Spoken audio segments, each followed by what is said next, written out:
Ya estamos en el penúltimo capítulo de Deuteronomio, en el 33. Y bueno, ¿qué situación nos vamos a encontrar en esta mañana? Pues Moisés está a punto de morir, ya han conquistado la zona oriental del río Jordán, que está al oriente del río Jordán,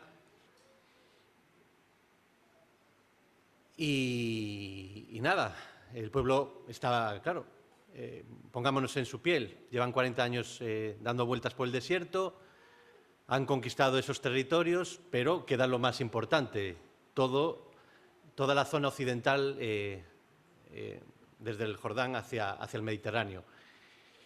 Y poniéndome, vuelvo a repetir, en la piel de cada uno de los israelitas, pues yo estaría preocupado porque sabían lo que les esperaba. Guerras, conflictos, para ocupar esa tierra que Dios constantemente les estaba prometiendo. Y, ¿qué más deciros?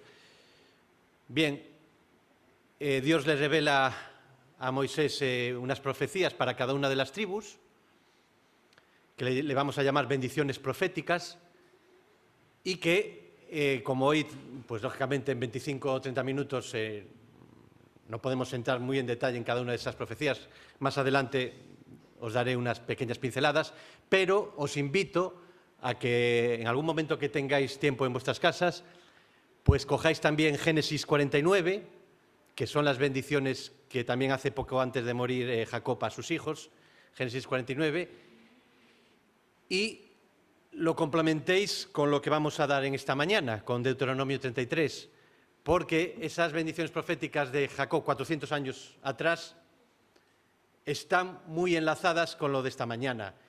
Y al igual que los evangelios, que los 4 evangelios, que son complementarios entre sí, unas veces en un evangelio no aparece una cosa, pero en el otro sí, pues aquí os invito a que hagáis un estudio cuando tengáis tiempo de Génesis 49 en concordancia con lo de hoy, con Deuteronomio 33.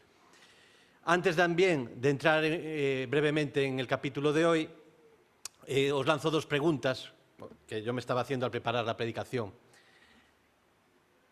¿Qué periodo de la historia de Israel va a comprender las profecías de Moisés, las bendiciones proféticas de Moisés a cada tribu?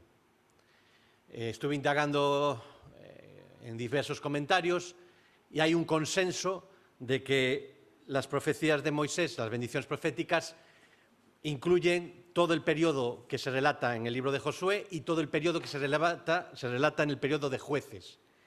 E incluso también la mayoría se inclinan porque también incluya los 2 primeros reinados, tanto el de Saúl como de David, reinados en el que se unificó, estaban unificadas las tribus, ¿no? Yo personalmente estoy de acuerdo con ello, que comprende el periodo de Jueces y también las 2 primeras monarquías de Saúl y David, pero creo que también hay pinceladas, uniéndolo con lo de Génesis 49, que podían ir más allá, incluso hasta el cautiverio de Babilonia, y alguna pincelada también, como veremos más adelante, creo que también es eterna, pero bueno, eso ya lo veremos más adelante. Bien, y otra pregunta, ¿por qué no aparece Simeón en las bendiciones proféticas? Pues en Josué capítulo 19 se nos relata que la tribu de Simeón fue absorbida por la tribu de Judá.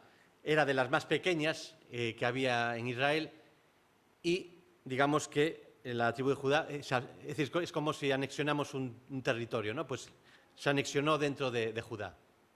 Por eso no aparece en esta bendición profética de Moisés, que nos hace ver cómo el porqué de nuestra inclusión, ¿no? Vale, entramos ya en el capítulo, vamos avanzando y vamos a dividirlo en 3 partes. Una parte introductoria, que la vamos a leer literalmente, la parte de bendición profética, que es el grueso de la predicación, que son los versículos 6 al 25, y el epílogo, la conclusión general de Moisés. Bien, entonces empezamos en la introducción. Y os invito a leer conmigo los primeros 5 versículos de Deuteronomio 33. Esta es la bendición con la cual bendijo Moisés, varón de Dios, a los hijos de Israel, antes que muriese. Dijo: Jehová vino de Sinaí y de Seir les esclareció. Resplandeció desde el monte de Parán y vino de entre 10 millares, con la ley de fuego a su mano derecha. Aún amó a su pueblo. Todos los consagrados a él estaban en su mano. Por tanto, ellos siguieron en tus pasos, recibiendo dirección de ti. Cuando Moisés nos ordenó una ley como heredad a la congregación de Jacob, y fue rey en Jesurún, cuando se congregaron los jefes del pueblo con las tribus de Israel. Deuteronomio es un libro muy cristocéntrico, pero este capítulo, si me permitís, aún lo es más. Y estos 5 versículos aún más todavía. Encuentro al menos 3 simbolismos cristocéntricos relacionados con Cristo y con los inicios de la Iglesia, 1000 y pico años después. El primer simbolismo cristocéntrico sería el siguiente. Moisés aquí aparece como un mediador imperfecto entre Israel y Dios. El instrumento que Dios utiliza para introducir en el pueblo de Israel el pacto de la ley. Y ese pacto, como bien sabéis, duró hasta la primera venida de Jesús. Leamos, por ejemplo, los versículos 2 y parte del versículo 2 y parte del 4. Con la ley de fuego a su mano derecha. Y nos vamos al versículo 4. Cuando Moisés nos ordenó una ley como heredad a la congregación de Jacob. El pacto de la ley. Pero hay el pacto de la gracia. Jesús, el mediador perfecto. Moisés es un mediador imperfecto, es pecador como cada uno de nosotros. Pero Jesús no tenía pecado. E introduce el pacto de la gracia cuando vino hace 2000 años aproximadamente. Primer simbolismo, ¿verdad? 2 mediadores. Eso también ocurría con José, ¿verdad? En Génesis. Era también un mediador simbólico de Cristo. Pues aquí Moisés también es el mediador imperfecto, vuelvo a repetir. Porque el pacto de la gracia, como bien sabemos todos, nos trae mucha más bendición que el pacto de la ley. Segundo, Dios ama a su pueblo. Y también hay un simbolismo con la Iglesia, con la esposa de Cristo. Versículos 3, vamos a ver, sí, versículo 3, al principio, aún amó a su pueblo.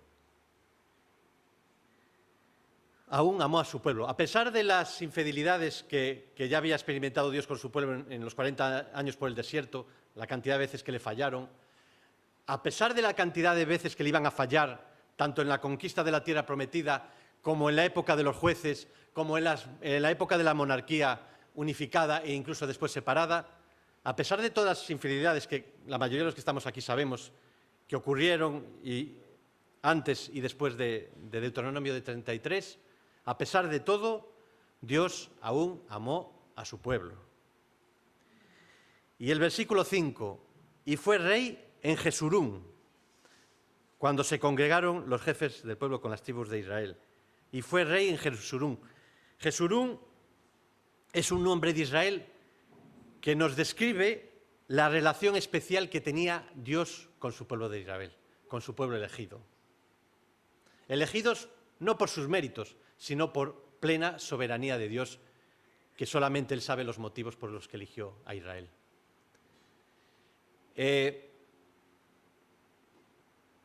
Dios ama a su pueblo Israel, pero Dios ama a su esposa simbólica, a la Iglesia. Dios ama a cada uno de los miembros de esa Iglesia universal que Él ya ha fundado hace más de 2000 años. Y Dios no solo ama a su Iglesia, sino también ama al mundo. Él quiere que todos sean salvos. Por eso en Juan 3:16 todos sabemos ese versículo, porque de tal manera amó Dios al mundo que ha dado a su Hijo unigénito para que todo aquel que en Él cree no se pierda, mas tenga vida eterna. Dios quiere que cada una de sus criaturas que ha creado a lo largo de la historia y que creará sean salvas. Pero no somos robots y nos da la libertad de decisión. Dios es amor. Dios amaba al pueblo de Israel. Dios ama a su esposa, la Iglesia. Y el tercer simbolismo. Versículo 6. ¿A quién se dirige Moisés con las bendiciones proféticas? Final del versículo 6. Cuando se congregaron los jefes del pueblo con las tribus de Israel. Las 12 tribus, no vamos a entrar en detalles, porque, bueno, pero vamos a decir 12 tribus, iban a ocupar la tierra prometida, ¿verdad?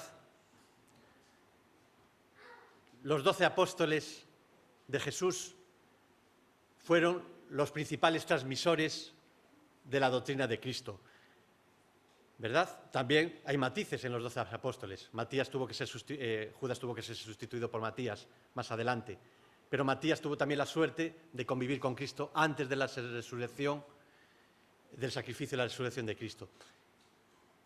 Los 12 apóstoles, vuelvo a repetir, tuvieron el privilegio de ser elegidos por Dios, de recibir muchísima información, no solo teórica, sino práctica de cómo vivía el Maestro, no solo antes de la crucifixión, sino también en los 40 días anteriores a la ascensión, cuando Él ya estaba resucitado.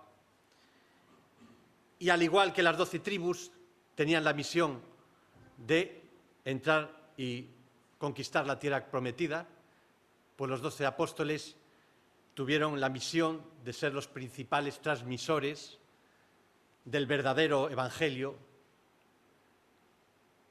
y en los inicios de la Iglesia después, a partir del día de Pentecostés. Vemos ese simbolismo de las 12 tribus y los 12 apóstoles. Bien, es fantástica la palabra de Dios. Mirad, fijémonos en 5 versículos, 3 simbolismos, y a lo mejor hay alguno más, pero bueno, os digo simplemente 3 en esta mañana.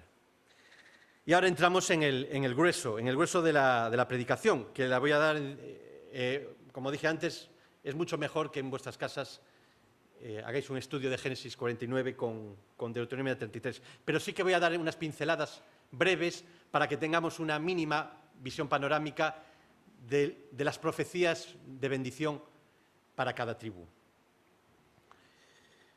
Rubén, versículo 6, el primogénito. Os voy a leer partes de los versículos. Viva Rubén y no muera.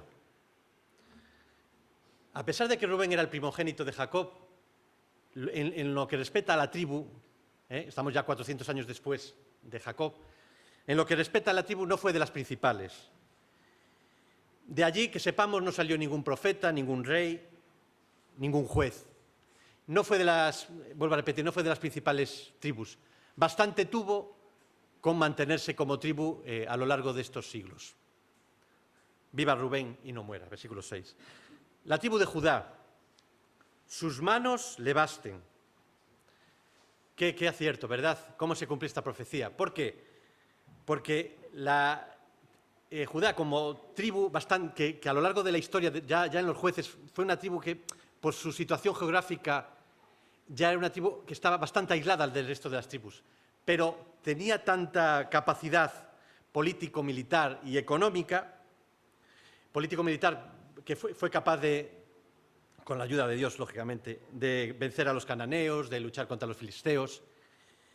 Fue una tribu también de las más prósperas, y todo ello a pesar desde el minuto casi 1 de la conquista de la tierra prometida, todo ello a pesar de ser una tribu que siempre estuvo bastante aislada del resto.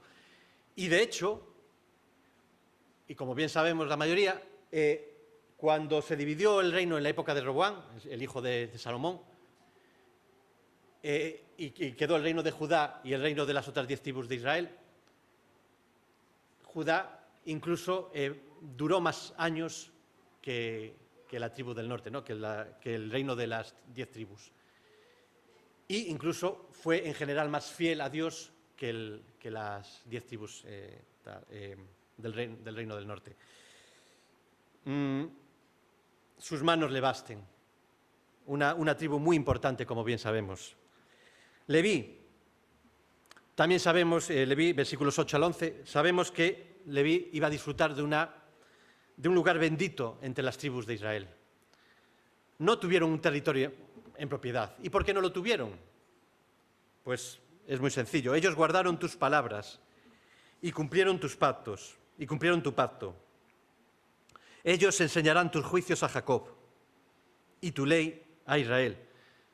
A pesar de no tener un territorio, Moisés los mete en estas bendiciones porque ellos tuvieron el gran privilegio de ser esparcidos por el resto de las tribus, pero para así poder ministrar al pueblo y llevarles la palabra de Dios. Y las otras tribus ya se encargaban de acogerlos, de que no les faltara de nada. Qué bendición, ¿verdad?, para esta tribu. Dedicarse exclusivamente a las cosas de Dios. Por eso se les mete en esta bendición, aunque, vuelvo a insistir, no tuvieron territorio, lógicamente. Benjamín. Nos acordamos, ¿verdad?, cuán preocupado estaba José por su hijo, por su hermano pequeño, Benjamín. Y lo mismo, Dios con esta pequeña tribu. Era una pequeña tribu, pero muy importante. Versículo 12. El amado de Jehová habitará confiado cerca de él. Lo cubrirá siempre. Lo cubrirá siempre. Y entre sus hombros morará. Dios está en todas partes. Pero ¿dónde mora Dios? ¿Dónde está la ciudad de Jerusalén? En la pequeña tribu de Benjamín, hermanos. Lo cubrirá siempre, entre sus hombros morará. Dios está en todas partes, pero ha decidido morar en Jerusalén. A partir del reino de David, Jerusalén fue la capital.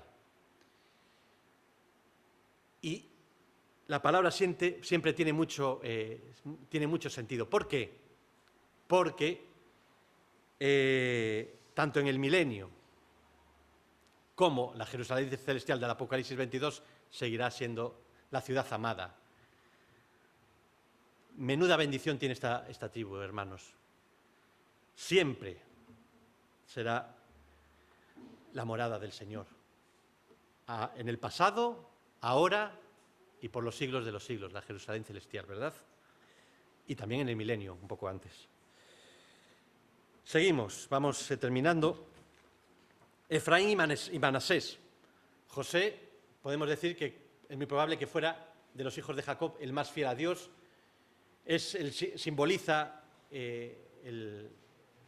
podemos decir que es un símbolo de Cristo, ¿no? Un símbolo también imperfecto como Moisés. Y gracias a su fidelidad, a pesar de las adversidades y las injusticias que tuvo que vivir José, tuvo una doble bendición. Vale, tú no heredas, no vas a tener tribu, pero vas a tener la mejor bendición de que tus dos hijos, Efraín y Manasés, hereden en la tierra prometida. Y eso viene desarrollado en los versículos 13 al 17. Y aparte van a ser dos tribus que van a destacar por también van a ser de las principales en poderío militar y económico, van a tener mucha influencia en el resto de las tribus, y todo ello propiciado por tener también ser tribus de gran población en comparación con sus hermanas, con sus otras tribus. Zabulón e Isaacar, versículos 18 al 19. Os leo también un extracto. Chuparán la abundancia de los mares y los tesoros escondidos de la arena. También eran tribus pequeñas, pero estaban situadas en una zona muy interesante, muy fértil, cerca del mar de Galilea y también cerca de la zona central de Canaán. Y eso propiciaba que pudieran tener los beneficios económicos tanto de la pesca en el mar de Galilea como del comercio por las muchas caravanas que pasaban por sus territorios. Así que también tienen esta bendición. Gad, versículos 20 y 21. También leo un extracto. Como león reposa, escoge lo mejor de la tierra para sí. Un león es fortaleza. Gad fue una de las principales tribus en poderío también militar. Y dice, escoge lo mejor de la tierra para sí.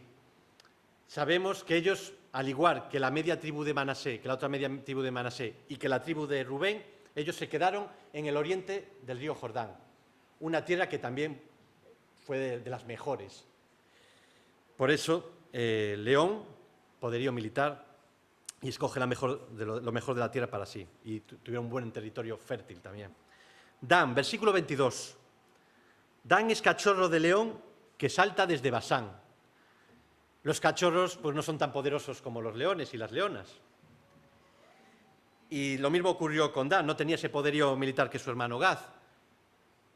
Y aparte, y esto también lo vemos a lo largo de la historia posterior a esta profecía, Dan fue una tribu que generó muchos problemas al resto.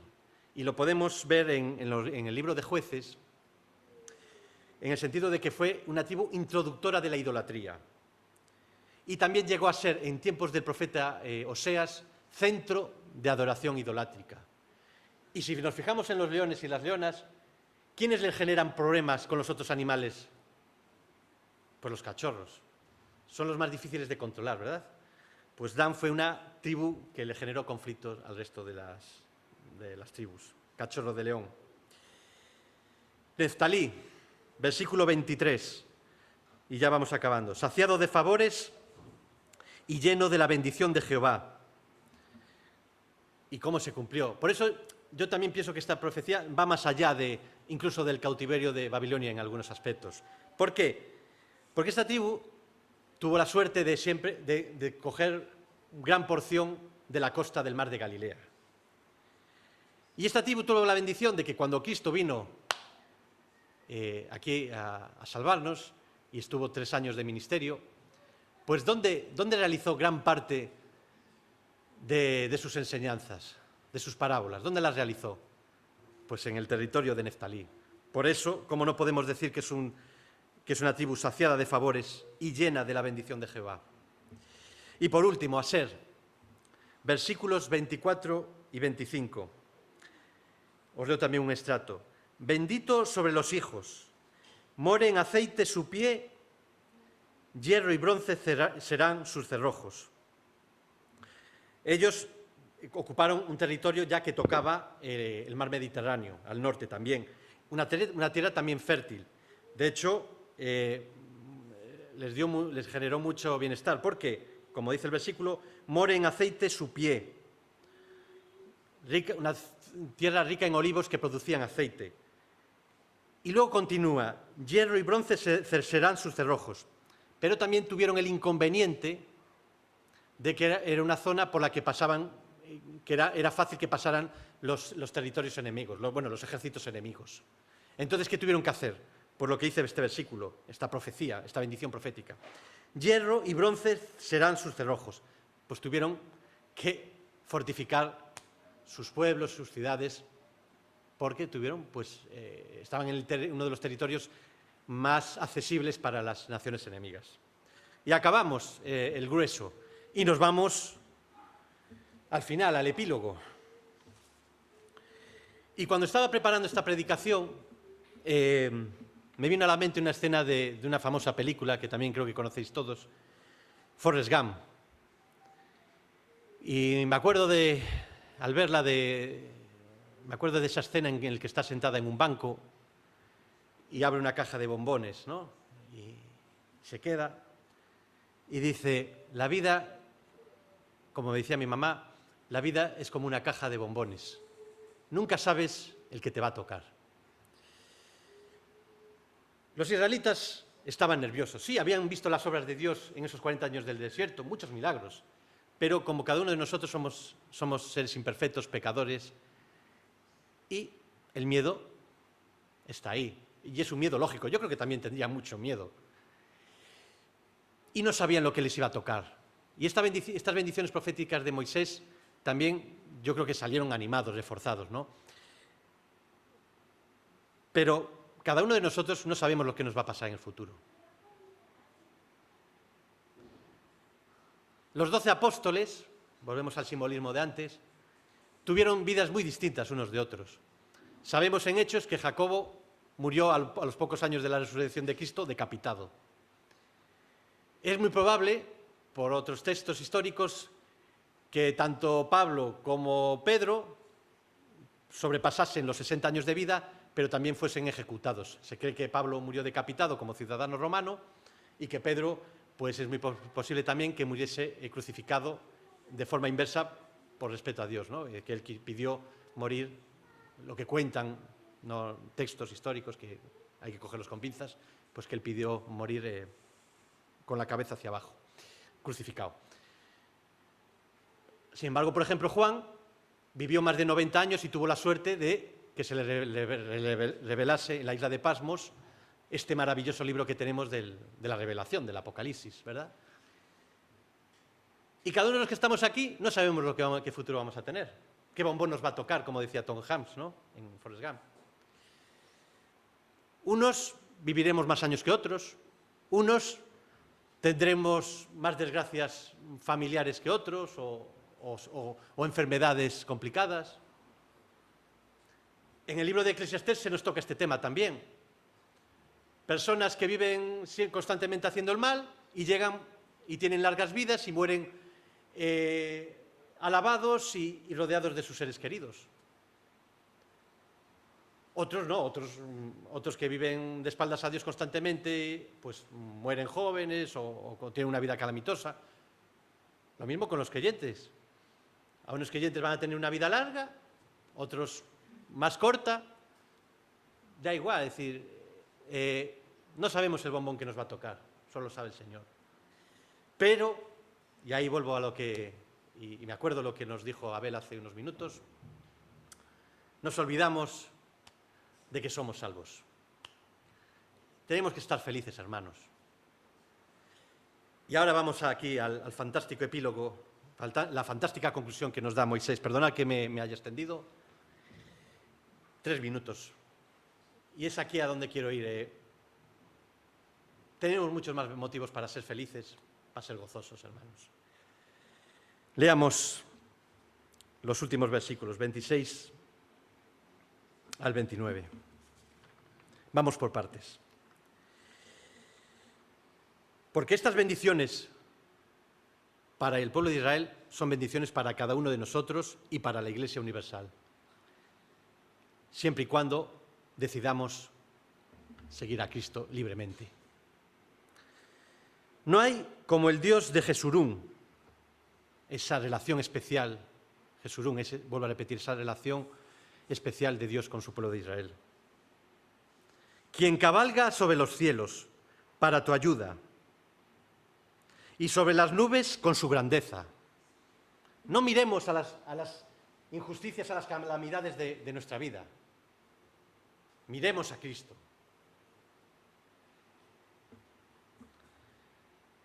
El eterno Dios, el eterno, el alfa y el omega, el que no tiene ni principio ni fin. El eterno Dios es tu refugio. Y acá abajo, los brazos eternos, que no se acaban, refugio eterno. Y en esta mañana te invito que si no tienes a Cristo en tu vida, dejes de mirar tus circunstancias. Tienes mucho motivo para estar triste. Todos los que estamos aquí tenemos problemas, todos. Todos. Pero si tú decides en esta mañana refugiarte en el Dios eterno, en ese que cabalga sobre los cielos, da igual, no hay problema. ¿A qué esperas a dar este paso en esta mañana? Seguimos leyendo. ¿Y por qué? Él echó de delante de ti al enemigo y dijo, destruye. En la cruz del Calvario, Cristo venció a nuestros 3 principales enemigos. La muerte, el pecado y a Satanás. Los venció allí.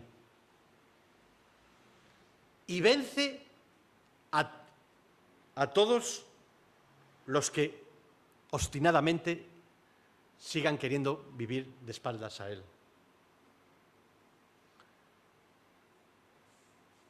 ¿A qué esperas en esta mañana a dar el paso?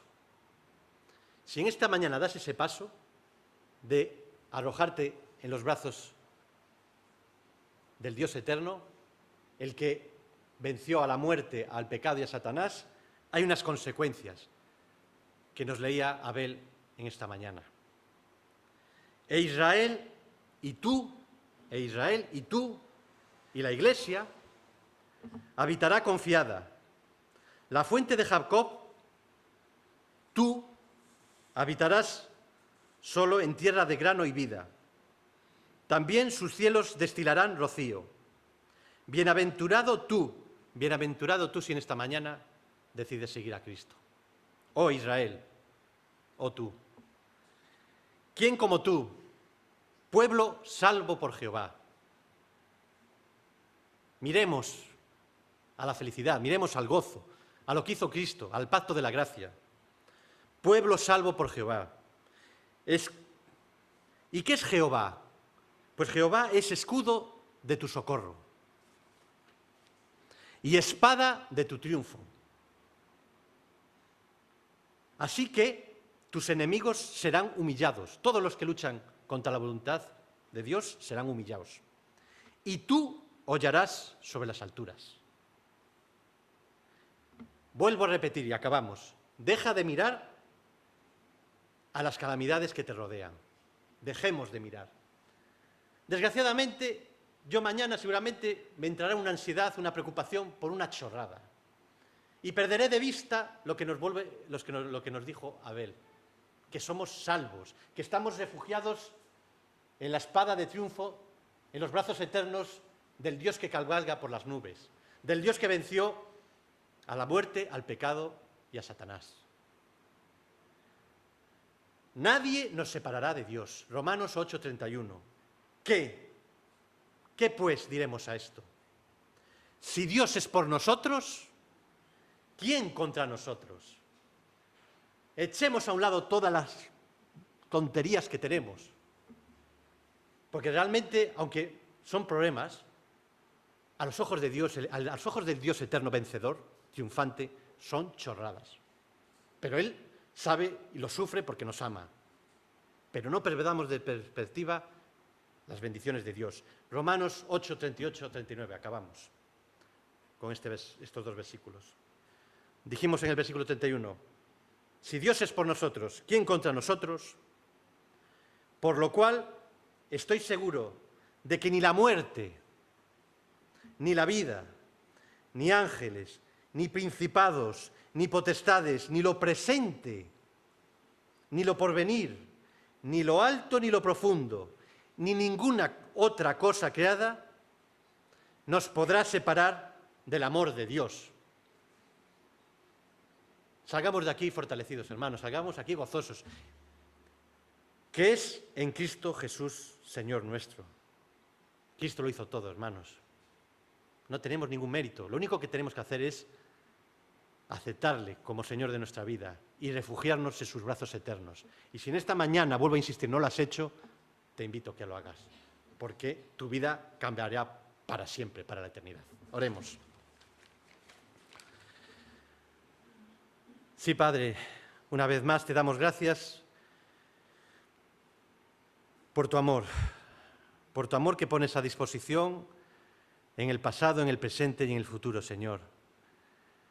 Podemos acceder en oración a ti en cualquier momento de nuestras vidas. Podemos profundizar en tu palabra en cualquier momento de nuestras vidas.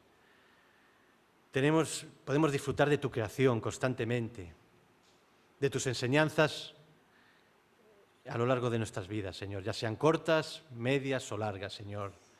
Tengamos muchos problemas, tengamos pocos. Lo importante eres tú, Señor. Tú eres el principio, tú eres antes que el principio y que el fin. Tú eres el alfa y el omega, Señor. Y tú deberías ser el protagonista de nuestras vidas, Señor. Perdona una vez más nuestras ofensas, Señor. Danos fuerzas para saber descansar en tu Espíritu Santo, Señor. Y te pedimos que en esta semana que empezamos podamos ser de bendición para todas las personas con las que nos relacionamos y podamos dejar que tu Espíritu Santo tome más y más el control de nuestras vidas, Señor. A ti sea la gloria una mañana más, en tu santo nombre. Amén.